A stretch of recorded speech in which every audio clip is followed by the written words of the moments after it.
Red River in 1948 was Hawks' first Western. John Wayne starred in all of them. Like Hawks' partnership with Grant, it was a great one. Red River was the epic story of the first great cattle drive from Texas to Abilene. In making Westerns, Hawks acknowledged the influence of his friend and contemporary John Ford. He has a peculiar quality of silent pictures. If he wants to make a funeral, he doesn't need words. Nothing into this world, and it's certain we can carry nothing out. I made a very good burial scene once that I told him to look at.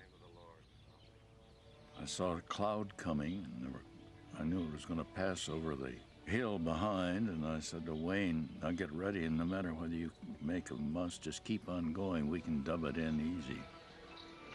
And he did, and he said, what was happening? And I said, a cloud went right over as you were reading this thing, and it made it very good. But Ford fills his pictures with stuff like that. Wayne played a patriarch for the first time. Montgomery Clift was his adopted son, who becomes his bitter rival for command of the drive. Sherry was right. You're soft. You should have let him kill me, because I'm going to kill you. I'll catch up with you. I don't know when, but I'll catch up. Every time you turn around, expect to see me. There's one time you'll turn around and I'll be there.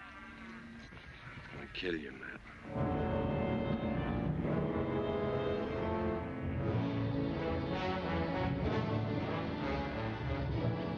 If you try to make a Western with somebody beside Wayne, you're not in the sphere of violence and action that you are when you've got Wayne. Unless he's working with a damn good actor, he's going to blow him right off the screen. In Red River, he worked with Montgomery Clift. When he saw Clift the first time, he said, Howard, think we can get anything going between that kid and myself? And I said, I think you can. After 2 scenes, he said, you're right. He said, he can hold his own anyway, but I don't think we can make a fight. I said, Duke, if you fall down and I kick you in the jaw, I think there'd be quite a fight, don't you think so? He said, okay.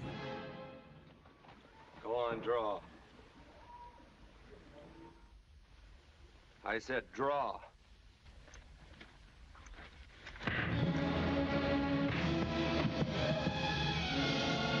Get up. Come on, get up.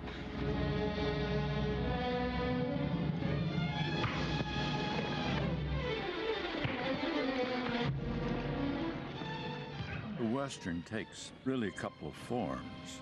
One is how the West started, the formation of the great cattle herds. Actually, Red River started as the story of the King Ranch. Then after you do certain things like the Pony Express, like some of the earlier things, you come to the period of where law and order began to take, and the sheriff maintained. You had good sheriffs, you had a bad sheriff. Dean Martin was so eager to do Rio Bravo, play a drunk.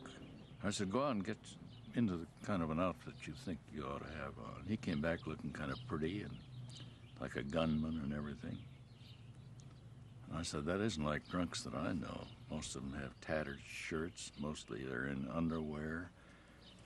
They've got the oldest hat in the world.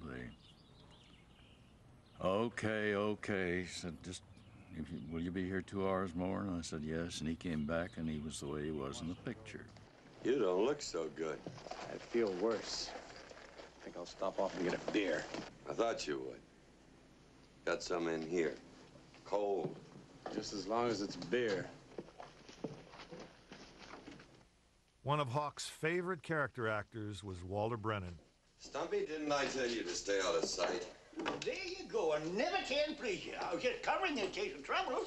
I'd be in a lot more trouble if you'd have got picked off while you were standing at that door. You'd be in trouble. Well, what about me if somebody gunned me down? Don't you never think of me? He'd been doing a very kindly old man on a television series. And the first scene we did, he started in doing the same character, and I stopped the cameras and stopped everything and said, I don't want any of that junk that you've been doing on television. I want a cantankerous... I forgot, he said. Okay, start him again, and he went right off into a completely different character. Game-legged old man and a drunk. That's all you got? That's what I got. If I ever saw a man holding the bull by the tail, you're it.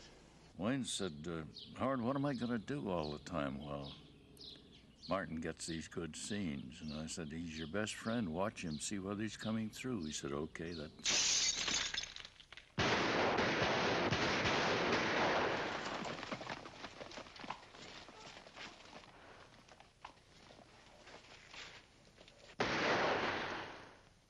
I don't want to analyze it too much because I've seen too many people that are kind of ruined. I used to play tennis with a world's champion tennis player, and he could hit the ball harder than anybody man I knew until he wrote a book about his serve. From that time on, he couldn't serve. Any woman could return his serve. And it's very dangerous to stop and think of so many things. Just one question. Do you like it or don't you? And if I don't like a scene, I stay there until I do like it. That was Howard Hawks. He was a man who loved to tell stories. He told them wryly and dryly. Sometimes they rang with laughter. Sometimes they had the ring of harder truth. But they were always the straight, unpretentious stuff. Howard Hawks died in 1977. He left many admirers. But in a vastly changed movie world, he has no heirs.